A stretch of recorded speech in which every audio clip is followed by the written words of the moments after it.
સ્પર્ધાત્મક પરીક્ષાઓમાં આ લોહીના સંબંધવાળા સવાલો આવે ને એટલે માથું ભમી જાય, સાચું ને? પણ હવે ચિંતા કરવાની બિલકુલ જરૂર નથી. આજે આપણે એક એવી મસ્ત, એકદમ સિમ્પલ અને વિઝ્યુઅલ રીત જોવાના છીએ કે જેનાથી ગમે તેવો અઘરો કોયડો પણ છે ને આમ ચપટી વગાડતા સોલ્વ થઈ જશે. હવે આ સવાલ જુઓ. એક સ્ત્રી એક પુરુષનો પરિચય આપતા કહે છે કે તેની પત્ની મારા પિતાની એકમાત્ર પુત્રી છે. તો પેલો પુરુષ એ સ્ત્રીનું શું થાય? થોડુંક આમ મગજને કસરત કરાવે એવું છે ને? બસ આવા જ ગૂંચવાડાને એકદમ સરળ બનાવવા માટે તો આપણે મળ્યા છીએ. આનો જવાબ શું છે એ આપણે આગળ જોઈશું. ત્યાં સુધી જરા વિચારો. ખબર છે, આવા સવાલો જાણી જોઈને જ એવા બનાવવામાં આવે છે કે આપણે ગૂંચવાઈ જઈએ. પણ સાચું કહું, એને ઉકેલવાની ફક્ત 2 જ જાદુઈ ચાવીઓ છે. બસ આ 2 ચાવીઓ સમજાઈ ગઈ ને એટલે સમજો કે કામ પતી ગયું. અને એ જ આપણે આજે શીખવાના છીએ. તો આપણી પહેલી અને સૌથી અગત્યની ચાવી છે પેઢીઓ, એટલે કે જનરેશન્સ. બસ આટલું જ કરવાનું છે. પરિવારના બધા લોકોને એમની પેઢી પ્રમાણે ગોઠવી દો. જેવું આમ કરશો ને એટલે અડધી ગૂંચવણ તો ત્યાં જ પૂરી થઈ જશે. એકદમ ક્લિયર સ્ટ્રક્ચર બની જશે. જો આ રીતે આપણે 4 લેવલ બનાવીશું. સૌથી ઉપર પહેલી પેઢી, એટલે આપણા દાદા-દાદી, નાના-નાની.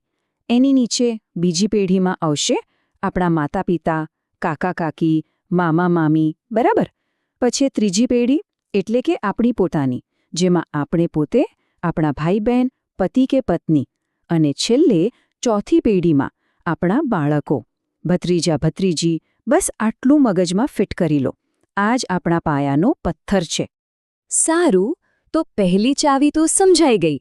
હવે આવે છે બીજી ચાવી. એ છે સાંકેતિક ચિહ્નો. આને તમે એક પ્રકારનો નકશો સમજી લો. જેમ કોઈ અજાણી જગ્યાએ ગૂગલ મેપ્સ વગર ખોવાઈ જવાય, બસ એમ જ સંબંધોની આ ગલીઓમાં આ ચિહ્નો આપણને સાચો રસ્તો બતાવશે. આ આપણી સિક્રેટ કોડ લેંગ્વેજ છે, બરાબર? જો એકદમ સિમ્પલ છે. કોઈ પુરુષ હોય તો એના માટે પ્લસની નિશાની અને સ્ત્રી માટે માઇનસ. પતિ-પત્ની હોય તો એમને જોડવા માટે આમ ડબલ સાઇડ એરો. ભાઈ-બહેન માટે ખાલી એક સીધી લીટી. અને સૌથી ઇમ્પોર્ટન્ટ, જ્યારે પેઢી બદલાય, એટલે કે દાદાથી પિતા કે પિતાથી આપણે, ત્યારે એક ઊભી લીટી. બસ આટલા ચિહ્નોથી આખા સવાલનું ચિત્ર બની જશે. ચાલો ભાઈ, હવે આપણી પાસે પેઢીઓનું સ્ટ્રક્ચર પણ છે અને ચિહ્નનો નકશો પણ છે. તો હવે રાહ શેની જોવાની? ચાલો સીધા જ કેટલાક અસલી સવાલો પણ જઈએ અને જોઈએ કે આ આપણી નવી રીત કેટલી કામ લાગે છે. ઓકે, તો આ રહ્યો પહેલો સવાલ. અજય એક સ્ત્રી તરફ ઇશારો કરીને કહે છે, તે મારા દાદાના એકમાત્ર પુત્રની પુત્રી છે. તો તે સ્ત્રી અજયની શું થાય? હવે આખા વાક્યથી ગભરાવાનું નહીં, આપણે બસ એનો મુખ્ય ભાગ પકડવાનો છે. આ જુઓ, આ જ છે આખા સવાલની ચાવી. મારા દાદાનો એકમાત્ર પુત્ર. ચાલો આને આપણે દોરીએ. સૌથી પહેલાં અજય, એના માટે એક પ્લસ મૂકીએ. એનાથી એક પેઢી ઉપર એના પિતા, એના માટે પણ પ્લસ. અને એનાથી પણ એક પેઢી ઉપર એના દાદા, એમના માટે પણ પ્લસ. હવે વિચારો, દાદાનો એકમાત્ર પુત્ર કોણ હોય? અરે, એકદમ સિમ્પલ. દાદાનો એકમાત્ર દીકરો એટલે અજયના પિતા જ થયા ને, બરાબર? હવે સવાલનો બીજો ભાગ શું છે? એમની પુત્રી. તો આપણે અજયના પિતાની નીચે અજયની બાજુમાં એક માઇનસની નિશાની મૂકી દઈએ અને બંનેને ભાઈ-બહેનવાળી લીટીથી જોડી દઈએ. તો આ સંબંધ શું બન્યો? બહેનનો. જવાબ આવી ગયો. કેટલી સરળતાથી! મજા આવી ને? ચાલો એક સ્ટેપ આગળ વધીએ.